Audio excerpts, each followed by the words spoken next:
يعلن حزب الثورة تضامنه الكامل مع محافظات القناة ومع إخواننا في محافظة الغربية، وبالأخص في طنطا، تضامننا الكامل معهم ونحن معهم قلبا وقالبا.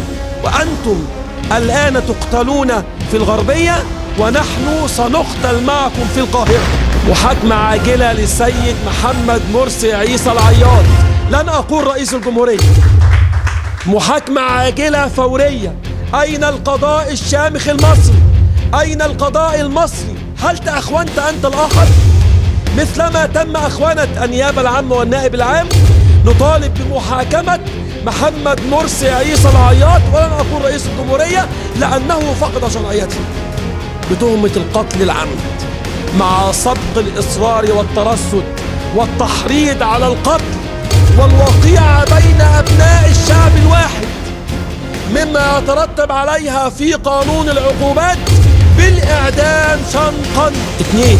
محاكمة وزير الداخلية الإرهابي محمد إبراهيم، الذي يقوم الآن بدور أخوانة وزارة الداخلية وتعيين أفراد بوزارة الداخلية من الإخوان المسلمين لكي يقتلوا الشعب المصري. إسقاط الدستور العنصري فورا مع إعادة تشكيل جمعية تأسيسية.